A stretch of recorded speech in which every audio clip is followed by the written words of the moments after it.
Hello everyone. This is the midterm review session. I know the midterm season can be very stressful, and it probably feels like you have a mountain of information to memorize. I fully understand it. Therefore, there is no need for us to have an additional class during the midterm week, but I'm uploading this video to help you prepare your midterm exam. That means there is no attendance check for this lecture, but I hope you pay attention. Anyway, today we're going to cut through the noise. This video will be about 30 minutes, I guess. This review is not about reteaching every single slide. Instead, we're going to focus on how to study smartly, highlight the core concept you absolutely must know, and organize the narrative of the two major topics on your exam, which is the efficient market hypothesis and the financial statement analysis. As we go through, keep asking yourself, why does this concept matter? Of course, you need to memorize some ratios, measures, you have to know how to calculate, but there are more important things beyond the calculations. It is the interpretations and the implications of those numbers. That's what exams usually test. All right, let's dive right in. Okay, let's start with the efficient market hypothesis.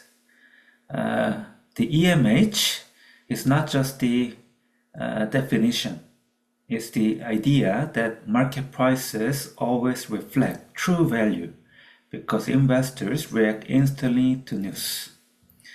At its core, the EMH says that the price adjusts rapidly, very quickly to new information. Therefore, price should be equal to the intrinsic value.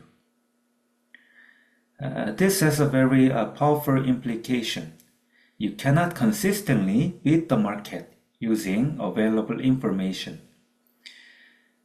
Think of it like this. The moment new information is released, say earning announcement or news or macroeconomic data or event, it is immediately, instantaneously reflected in stock prices. So any easy profit opportunity disappears almost instantly. In other words, you cannot earn excess abnormal profit return using that information because it already likely to be reflected in the prices. The three forms are hierarchical. Each adds a new layer of information that is already baked into the stock prices. And the three forms are the weak form efficient market, and the semi-strong form efficient market, and the strong form efficient market. So, as I said, there are three forms, and this is a very common exam question. The first weak form efficient market, the information set in this hypothesis is the past prices and volume.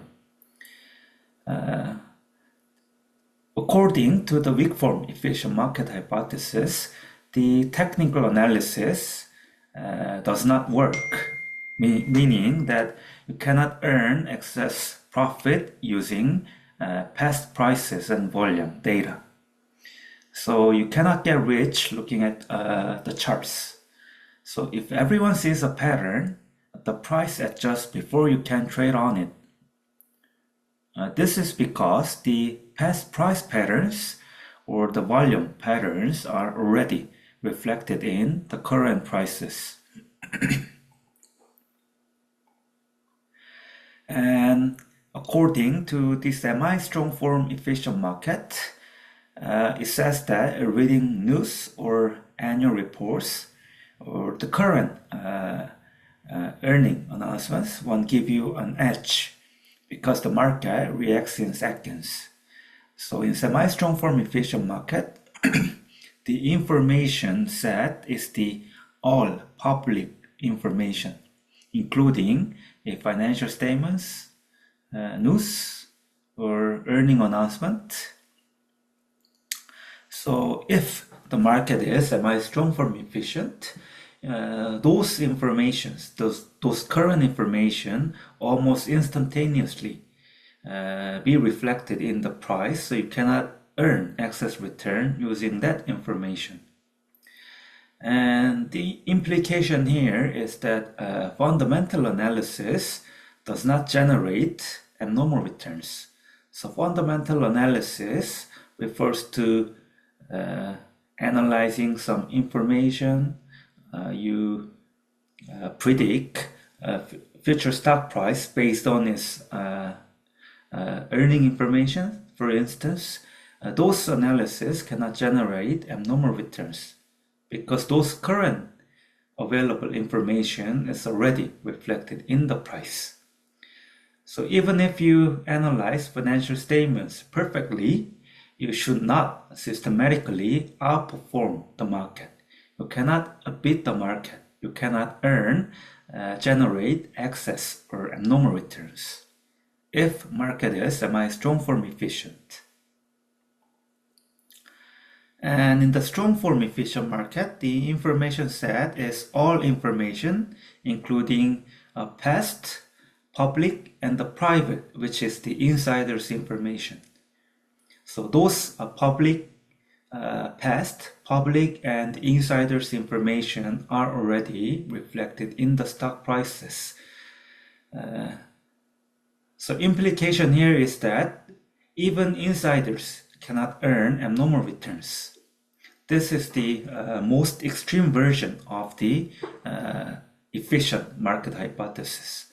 So the strong form is the theoretical limit. Even CEOs or other important insiders with insider information will not be able to beat the market if the strong form efficient market hypothesis hold true.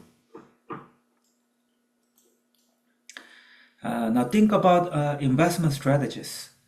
If markets are efficient, active management by stock picking will be difficult to generate abnormal return. But passive management, say passive investing strategy, becomes optimal if market is efficient. That's why the index funds or the index ETFs are so popular. Simply speaking, if you cannot beat the market, why do you pay high fees by investing in the actively managed funds? This is why efficient markets lead to the rise of passive investing. So I guess the important intuition here is that, if no one has an advantage, you don't need to try to outperform, beat the market. You may just follow it if you believe markets are efficient.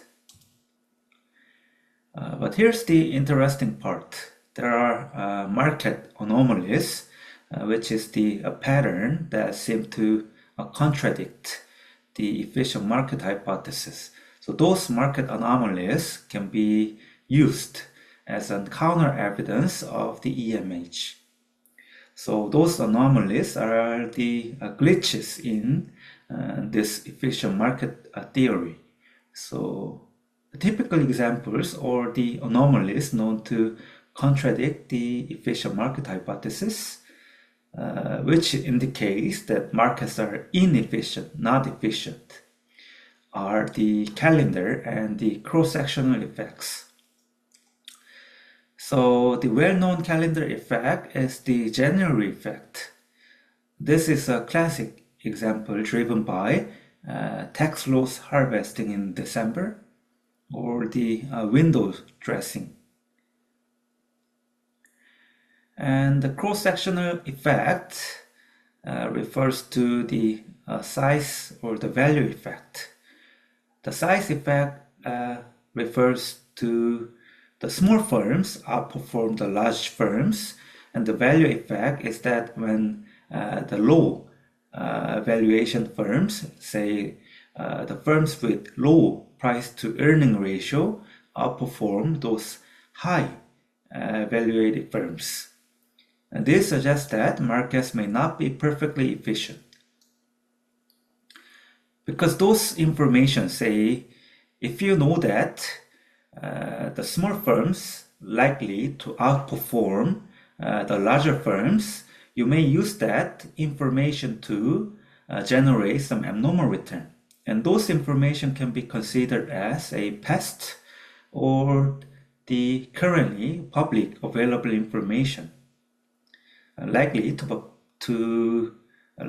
be a past information, because you know that historically speaking, small firm stocks have higher return than the large firm stocks.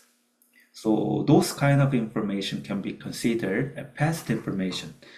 So if market is efficient, you cannot earn excess return using that information, because it's likely to be already reflected in the stock price if market is efficient.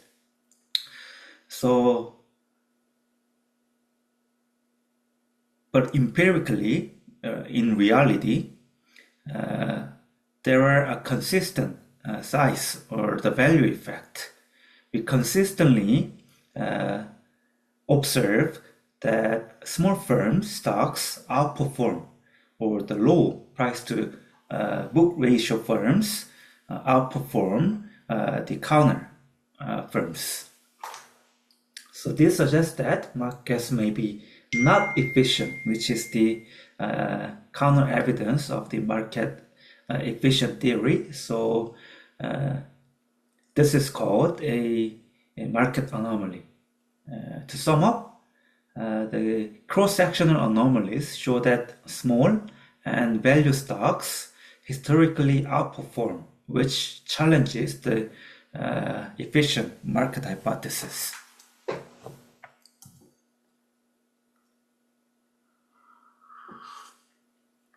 Here is another interesting part, which is the paradox of the efficient market hypothesis.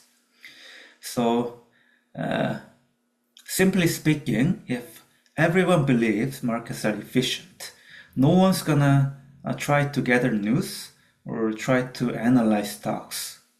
So this leads to the paradox, say markets are only efficient because people try to find inefficiency. So again, markets become efficient because investors try to find inefficiency. As I said, if you believe markets are efficient, you may not use the active investing strategy. If you believe markets are efficient, you may invest in index ETFs, which is a passive investment strategy. So if you believe markets are efficient, no one is going